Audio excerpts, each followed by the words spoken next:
आपण मानकु छाया skill YouTube channel तरफ स्वागत। आज स्पेशली आम गाठिया तैयारी करी नेबा। आपण मैंने देखिपारुचंती आम घरे बहुत स्वादिष्ट वाला गाठिया तैयारी करि पारिबा। चलतु जानि नेबा। आम प्रथमे 3टी बाउल लेइछु, गोटे बड़ बाउल और 2टी समान बाउल लेइछु। 2टी समान बाउल रे आपण मैंने देखिपारुचंती गोटे रे पानी रखि देइछु और गोटे रे रिफाइन तेल। तो आम पानी आगु बड़ बाउल रे दे देला, तापर रिफाइन तेल दे देला। रिफाइन तेल और पानी दुईटा मिक्स करेंगे, जोटा कि सेम क्वांटिटी रे नेबाक पड़ो।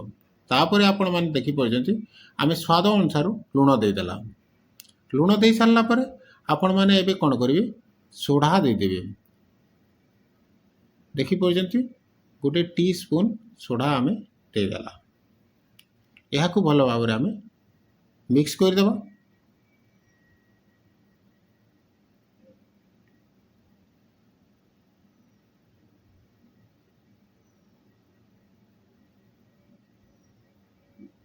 यही भाव में आपण मैंने या भल भाव में मिक्स कर दिए। आपण मैंने देखिपार एबे पूरा आमर मिक्स हो गला। तापर आपण मैंने जुआणी देदेवे। एबे आम कला जीरा देदेला। यह आम भल भाव में मिक्स करदेवा।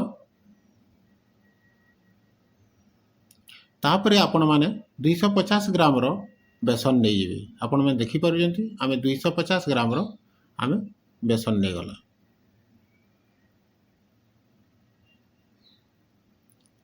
एबे आम भल भाव में या मिक्स करदेवा।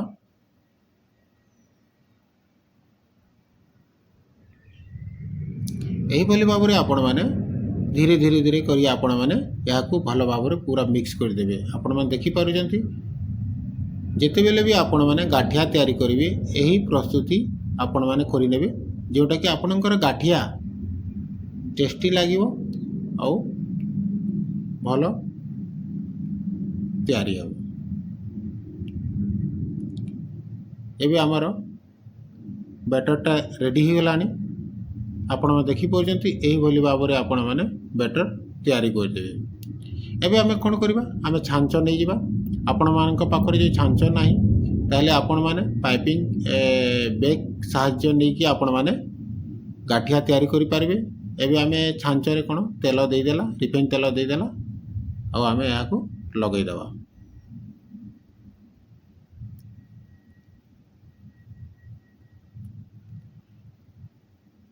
आमे एबे बेसन रो बैटर को भलो भाव रे ए भीतर भर्ती कर देबा।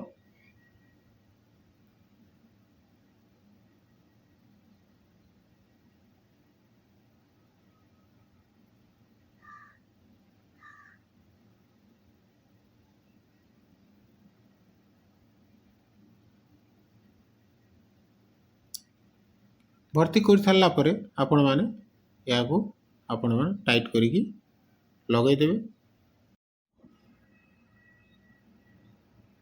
एबे आमे तेल गरम हो गलानी। आपण मैंने देखिपारुचंती यही भाव में छांच रे आपण मैंने या तेल रे पकई देबे। आपण मैंने देखिपारुचंती केते सुंदर भाव में तेल रे आमे पकई देइछु। एबे किछि समय पर्यंत आमे कोन करबा, तेल रे आमे या रखीदेवा। आपण मैंने देखिपारुचंती यहीपरि भाव में रखीदेवे और 2-3 मिनट पर आपण मैंने छणारे या छाणीदेवे। जेहेतु आज स्पेशल गाठिया तैयारी होउची तो आपण माननकु बेसी समय लागबनी। आपण मैंने देखिपारुचंती सुंदर गाठिया घरे तैयारी करि पारिबे। आमे आउ थरे आमे आपण मानकु देखि देउछु कि भली भाव में आपण माने घरे गाठियार प्रस्तुति करि नेबे।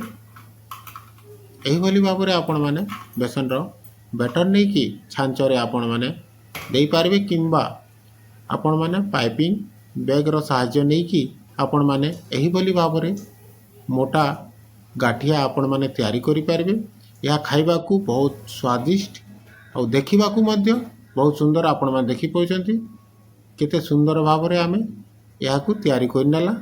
आपण मैंने मध्य घरे यही प्रस्तुति करि पारबे बहुत कम समय रे। आपण मैंने देखिपार या आपण मैंने यही भाव में रिपीटेशन हिसाब से आपण मैंने करि पारबे घरे। आपणकर ମାପ ନେଇକି ଆପଣମାନେ ବେସନର ବ୍ୟାଟର ତିଆରି କରିଦେବେ। ଆପଣଙ୍କର ସମୟ ବି କମ୍ ଲାଗିବ ଆଉ ସ୍ୱାଦିଷ୍ଟ ବାଲା ଗାଠିଆ ବି ଆପଣମାନେ ଘରେ ତିଆରି କରିପାରିବେ। ଆପଣମାନଙ୍କୁ ଯଦି ଆମର ରେସିପି ଭଲ ଲାଗୁଛି please like share O comment କରିଦେବେ। ଆପଣମାନେ ଦେଖିପାରୁଛନ୍ତି ଏହିଭଳି ଭାବର ନୂଆ ନୂଆ ରେସିପି ଆପଣମାନଙ୍କୁ ଏହି ଚ୍ୟାନେଲ୍ ମାଧ୍ୟମରେ ଆମେ ଦେଖାଇବୁ। ସେଥିପାଇଁ ଆପଣ ଜମା ଭୁଲିବେନି ଆମର ଚ୍ୟାନେଲ୍କୁ ସବସ୍କ୍ରାଇବ୍ କରିଦେବେ ଆଉ ବେଲ୍ ଆଇକନ୍ଟିକୁ ଆପଣମାନେ ଦବାଇ ଦେବେ, ଯାହାଫଳରେ ନୂଆ ନୂଆ ନୋଟିଫିକେସନ୍ ଆପଣମାନଙ୍କ ପାଖକୁ ଶୀଘ୍ର ପହଞ୍ଚିଯିବ।